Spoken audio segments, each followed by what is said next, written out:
Hello friends, मैं are के sir. मैं एक बार फिर से आपका बहुत बहुत स्वागत करता हूं दोस्तों अपने इस यूट्यूब के प्लेटफॉर्म पे जिसका नाम है हिंदी प्रैक्टिस किंग। तो आप लोगों को ज्ञात ही होगा, आधुनिक काल के अंतर्गत हम लोग हिंदी साहित्य के द्विवेदी काल को देख रहे हैं। तो यह द्विवेदी काल का आखिरी वीडियो है। इसके बाद हम लोग कल से सीधे छायावाद को देखेंगे, जिसमें हमें पंत, निराला, महादेवी वर्मा ये लोग देखने को मिलेंगे, जिसे हम लोग छायावाद कहेंगे, जिसका सन 1918 से 1936 तक होगा। तो चलिए आज इसको समाप्त करके कल हम लोग सीधे छायावाद में प्रवेश कर जाएंगे। तो प्रश्न आप लोग के सम्मुख प्रस्तुत हो चुका है। बताइए इस प्रश्न का सही जवाब क्या होगा। प्रश्न है, साकेत महाकाव्य का सर्वाधिक मार्मिक सर्ग कौन सा है? क्या षष्ठम है, या सप्तम है, या अष्टम है, या फिर नवम है? इसका सही जवाब हो जाएगा नवम। कौन सा है? नवम सर्ग। इसमें है क्या? इसमें उर्मिला का विरह वर्णन। उर्मिला जो लक्ष्मण जी की पत्नी रहती हैं, उनका क्या इसमें विरह वर्णन है। क्या है? उर्मिला जी का इसमें विरह वर्णन है। आप लोग जानते हैं विरह वर्णन क्या होता है? प्रधान होता है। क्या होता है? सारे रसों में सबसे ज़्यादा आनंद आता है तो विरह वर्णन में आता है। आप लोग को जान ही रहे हैं, इसीलिए इसको सर्वाधिक मार्मिक सर्ग भी कहते हैं। बाकी साकेत है किन पे आधारित? या राम काव्य पर आधारित है। किस पे है? राम कथा कर लीजिए या फिर राम काव्य पर आधारित है। लेकिन आधारित को अगर शुद्ध रूप व्याकरण की दृष्टि से देखें तो आधृत होगा। क्या होगा? आधृत। याद रखिएगा। यह है क्या साकेत? यह गुप्त जी द्वारा रचित महाकाव्य है। किनके द्वारा रचित है? मैथिली शरण गुप्त के द्वारा रचित महाकाव्य है। गुप्त जी की टोटल कितनी रचनाएं हैं? टोटल इनकी 40 रचनाएं मिलती हैं। और गुप्त जी राम जी के भक्त थे। याद रखिएगा। 8वें सर्ग में क्या मिलता है? 8वें सर्ग में कैकेयी से रिलेटेड मिलता है। क्या मिलता है? कैकेयी का पश्चाताप। क्या मिलता है? कैकेयी से रिलेटेड बातें, यानी कैकेयी का पश्चाताप। याद रखिएगा। चलिए अगले प्रश्नों की ओर बढ़ चलते हम लोग। अगला प्रश्न है, अयोध्या सिंह उपाध्याय हरिऔध द्वारा लिखित जो काव्य ग्रंथ है वह कौन सा है? क्या पथिक है, या कनुप्रिया है, या फिर चोखे चौपदे हैं, या फिर वासव दत्ता है? इसका सही जवाब हो जाएगा ऑप्शन सी, चोखे चौपदे, चुभते चौपदे। यह सब किनकी रचनाएं हैं? यह सब हरिऔध जी की रचनाएं हैं। प्रिय प्रवास, रस कलश, वैदेही वनवास, यह सब किनकी रचनाएं हैं? सब अयोध्या सिंह उपाध्याय हरिऔध जी की रचनाएं हैं। याद रखिएगा। पथिक किनका है? राम नरेश त्रिपाठी का है। किनका है?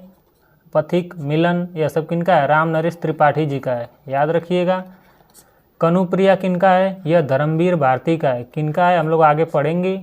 यह धर्मवीर भारती जी की रचना है। वासव दत्ता किनकी रचना है? तो वासव दत्ता सोहनलाल द्विवेदी का है। किनका है? सोहनलाल द्विवेदी का। 2 वेदों के जानकार को द्विवेदी कहते हैं, 3 वेदों के जानकार को त्रिवेदी कहते हैं, और जो 4 वेदों के जानकार है उसको चतुर्वेदी कहते हैं। याद रखिएगा। अगला प्रश्न है, द्विवेदी युग के संपूर्णतः प्रतिनिधि कवि कौन है? क्या पाठक जी हैं, या फिर हरिऔध जी हैं, या फिर मैथिली शरण गुप्त जी हैं, या इनमें से कोई नहीं है? तो आप लोग जानते हैं कौन है? गुप्त जी हैं। गुप्त जी की रचनाएं कौन कौन सी है? एक तो भारत भारती है। भारत भारती है जो सबसे फेमस रचना इनकी है। इस पे इनको क्या कहा गया है? इनको राष्ट्र कवि कहा गया है। और राष्ट्र कवि कहे कौन है? राष्ट्र कवि कहे हैं महात्मा गांधी जी। याद रखिएगा। और यह रचना कब रचित है? 1912 ईस्वी में रचित है। इसके सिवा इनकी रचना साकेत है जो 1931 ईस्वी में रचित है। हम लोग थोड़ा लिख लेते हैं ताकि लिखने से क्या हो जाता है? याद हो जाता है। इसके अलावा यशोधरा भी इनकी रचना है गुप्त जी की। कौन सी है? यशोधरा। यह कब रचित है? यह 1937 ईस्वी में रचित है। याद रखिएगा। इसके अलावा पंचवटी भी इनकी रचना है। पंचवटी कब रचित है? 1925 ईस्वी में रचित है। इसके अलावा जय भारत भी इनकी रचना है। जय भारत इसलिए हम लिख ले रहे हैं ताकि हमें क्या हो जाए? बार बार देखने, सुनने, लिखने से याद हो जाए। इसके अलावा झंकार है, द्वापर है, जयद्रथ वध, सब इनकी रचना है। देख लेते हैं एक नज़र में, सरसरी नज़र में। झंकार किनकी रचना है? इन्हीं की रचना है। कब है? 1929 में। इसके अलावा द्वापर है इनकी रचना। क्या है? द्वापर। द्वापर कब रचित है? 1936 ईस्वी में रचित है। इसके अलावा जयद्रथ वध है। जयद्रथ वध है, यह कब रचे? इसकी रचना काल 1910 है। याद रखिएगा। ये सारी रचनाएं किनकी हैं? गुप्त जी की हैं। अगला प्रश्न है, भारत भारती में किस भावना का रूपरेखा प्रस्तुत किया गया है? क्या उसमें दैन्य भावना है, या फिर राष्ट्रीय भावना है, या प्रेम भावना है, या भक्ति भावना है? इस प्रश्न का सही जवाब हो जाएगा भारत भारती, जो 1912 ईस्वी में गुप्त के द्वारा रचित है। इसमें क्या है? इसमें राष्ट्रीय भावना है। क्या है? राष्ट्रीय भावना। याद रखिएगा, option B is the right answer. Bharat Bharati में क्या है? राष्ट्रीय भावना है। अगला प्रश्न है, रत्नाकर जी के द्वारा जो गंगा अवतरण है वह किस छंद में लिखा गया रचना है? क्या चौपाई में लिखी गई है, या फिर दोहा में लिखी गई है, या फिर रोला में, या घनाक्षरी में? इसका सही जवाब हो जाएगा ऑप्शन सी। किस में लिखा गया है? गंगा अवतरण रोला छंद में लिखा गया है। और रत्नाकर जी की और कौन कौन सी रचनाएं हैं? इनकी और रचनाएं उद्धव जी मार दिए शतक, यानी कि कौन कौन है? एक तो इनकी रचना उद्धव शतक है। कौन सी रचना है? उद्धव शतक। और इनकी एक रचना है हरिश्चंद्र। कौन सी रचना है? हरिश्चंद्र है। और इनकी एक रचना कौन सा है? हिंडोला है। कौन है? हिंडोला। इसके अलावा और कौन इनकी रचना है? एक है श्रृंगार लहरी। श्रृंगार लहरी। इसके अलावा एक लास्ट इनकी रचना है कलकासी। कौन सी रचना है? कलकासी है। याद रखिएगा, ये सारी रचनाएं किनकी हैं? ये सारी रचनाएं रत्नाकर जी की हैं। अगला प्रश्न है, भक्ति काल में गृहस्थ जीवन का जैसा सुंदर चित्रण सूरदास में मिलता है, ठीक वैसा ही आधुनिक काल में कौन से कवि का मिलता है? क्या हरिऔध जी का, या जगन्नाथ दास रत्नाकर जी का, या फिर निराला जी का, या फिर मैथिली शरण गुप्त जी का? तो आप लोग को पता ही होगा, जय भारत, झंकार, ये सब किनकी रचना है? गुप्त जी की। लेकिन यहाँ पे सही जवाब कौन हो जाएंगे? गुप्त जी ही होंगे। कौन हो जाएंगे? गुप्त जी ही होंगे। अगला प्रश्न है, हिंदी भाषा के मानकीकरण की दृष्टि से कौन सा युग सर्वाधिक महत्वपूर्ण युग था? बताइए, क्या भारतेंदु युग था, या द्विवेदी युग था, या फिर छायावादी युग था, या फिर प्रगतिवादी युग था?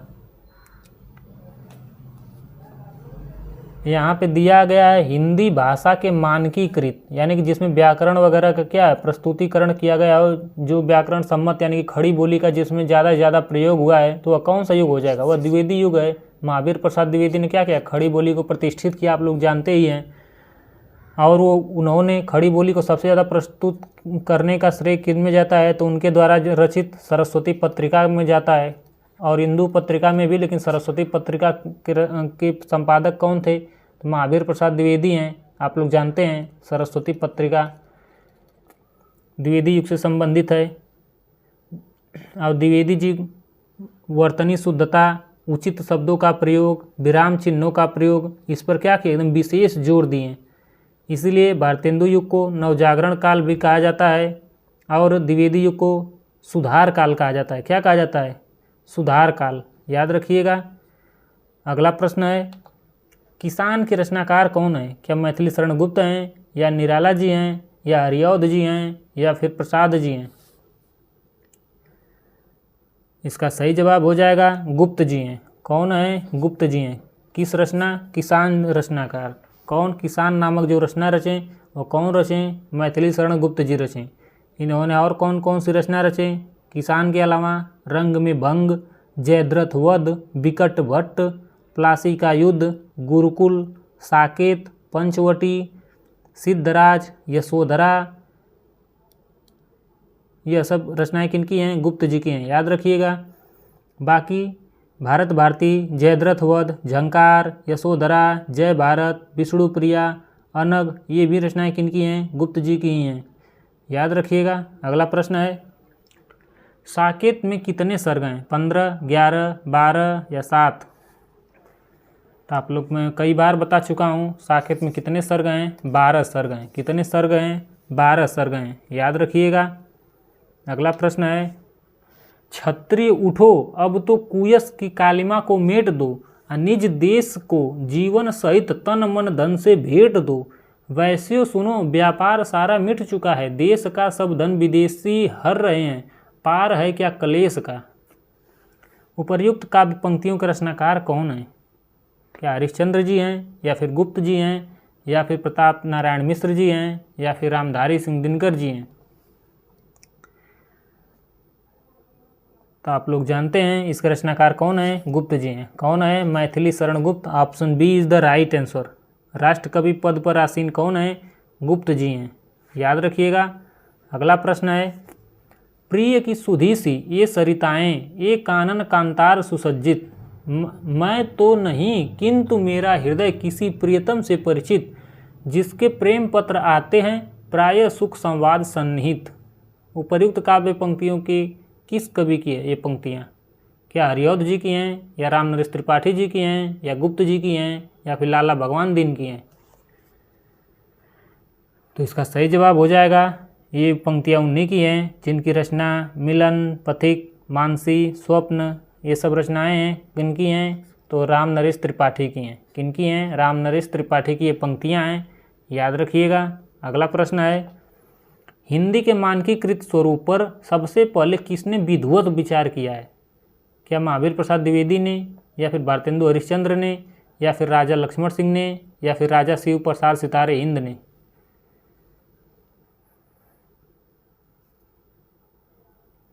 इसका सही जवाब हो जाएगा option A is the right answer. कौन हो जाएंगे? महावीर प्रसाद द्विवेदी। कौन हो जाएंगे? यहाँ पे महावरी लिखा है लेकिन ये गलत है। कौन हो जाएंगे? महावीर प्रसाद द्विवेदी। महावीर प्रसाद द्विवेदी हो जाएंगे। क्यों? क्योंकि द्विवेदी जी ने सरस्वती पत्रिका संपादन करते हुए हिंदी के मानक रूप तथा लेखन में एक रूपता की बात कही है, जिसमें उन्होंने वर्तनी शुद्धता, उचित शब्दों का प्रयोग, विराम चिन्हों का उचित प्रयोग, ये सब बातों पर क्या किए? विशेष जोर दिए हैं। इसलिए हिंदी में मानकीकृत स्वरूप किन में मिलता है? तो महावीर प्रसाद द्विवेदी ने ही किए हैं। Option A is the right answer हो जाएगा। अगला प्रश्न है, अधिकार खोकर बैठे रहना यह महादुष्कर्म है, न्यायार्थ अपने बंधु को भी दंड देना धर्म है। यह काव्य पंक्तियाँ किस ग्रंथ से ली गई हैं? क्या जयद्रथ वध से, या कुरुक्षेत्र से, या फिर द्वापर से, या रश्मिरथी से? तो इसका सही जवाब हो जाएगा option A is the right answer. क्या हो जाएगा? ऑप्शन ए, जयद्रथ वध से ली गई हैं। जयद्रथ वध की रचना कब हुई? 1910 ईस्वी में हुई। इसके रचनाकार कौन है? तो गुप्त जी हैं। कौन है? गुप्त जी। कुरुक्षेत्र के तो आप लोग जानते ही हैं, 1946 में रचित दिनकर की यह पंक्तियाँ, यह कविता, सॉरी यह ग्रंथ है 1946 में रचित दिनकर कृत। किनकी कृत है? दिनकर कृत। रश्मिरथी तो आप लोग जानते ही हैं, वहीं कर्ण वाला। यह किनके रचना काल है? 1952। और रचनाकार कौन है? दिनकर जी ही हैं, याद रखिएगा। और इसमें कितने सर्ग हैं? रश्मिरथी में 7 सर्ग हैं। इसमें कर्ण के बारे में बताया गया है, देखते हैं कक्षा 11-12 में यह पाठ्यक्रम में सम्मिलित है, पढ़ते हैं हम लोग। द्वापर किनका है? यह 1936 में रचित गुप्त की कृति है। किनकी है? गुप्त की, याद रखिएगा। अगला प्रश्न है, इस प्रश्न का सही जवाब ऑप्शन ए हो जाएगा। कौन हो जाएगा? जयद्रथ वध से यह पंक्तियाँ ली गई हैं। अगला प्रश्न है, हम कौन थे, क्या हो गए और अभी क्या होंगे अभी, आओ विचारे आज मिलकर ये समस्याएं सभी। इस काव्य पंक्ति किस कवि की है? ये काव्य पंक्तियाँ किस कवि की हैं? या दिनकर जी की हैं, या गुप्त जी की हैं, या माखनलाल चतुर्वेदी की हैं, या फिर बाल कृष्ण शर्मा नवीन की हैं? यह ली किससे गई हैं पंक्तियाँ? यह ली गई हैं भारत भारती से। तो आप लोग तो समझ गए होंगे कि भारत भारती के रचनाकार कौन है? कौन है? गुप्त जी। कौन है? गुप्त जी। राष्ट्रकवि कहे जाने वाले कौन है? गुप्त जी, याद रखिएगा। अच्छा प्रश्न है। अगला प्रश्न है, प्रकाशन काल की दृष्टि से मैथिली शरण गुप्त के काव्य ग्रंथों का सही अनुक्रम क्या है? कौन पहले आई, कौन उसके बाद, कौन उसके बाद, ऐसे कौन किस रचना पहले दूसरे तीसरे नंबर पे आई, यही पूछा गया है। तो देख लेते हैं, विष्णुप्रिया कब आई? 1957 ईस्वी में रचे। कौन रचे? गुप्त जी, आप लोग जानते ही हैं। कब रचे? 1957 में। पंचवटी यहाँ पे 5 दिया है तो 1925 हो जाएगा। जयद्रथ वध, यह कब रचना काल है इसका? इसका रचना काल 1910 है। बाकी बच गई यशोधरा जी, तो 32 साल की अब हो चुकी हैं यशोधरा जी। ऐसे ट्रिक से आप लोग याद रख सकते हैं। देख लेते हैं, सबसे पहले कौन आएंगे? जयद्रथ वध, उसके बाद पंचवटी, उसके बाद यशोधरा। तो option B is the right answer. अगला प्रश्न है, निम्नलिखित में से कौन सी विशेषता द्विवेदी युगीन काव्य की नहीं है? यहाँ पे ध्यान दीजिए, द्विवेदी काव्य युगीन नहीं पूछा है। पहला है क्या इतिवृत्तात्मकता नहीं है, दूसरा है सुधारवाद नहीं है, तीसरा है काव्य भाषा के रूप में खड़ी बोली का प्रतिष्ठापना नहीं है, या फिर चौथा है स्व अनुभूति का प्रत्यक्ष विवृत्ति नहीं है। बताइए इस प्रश्न का सही जवाब क्या हो जाएगा।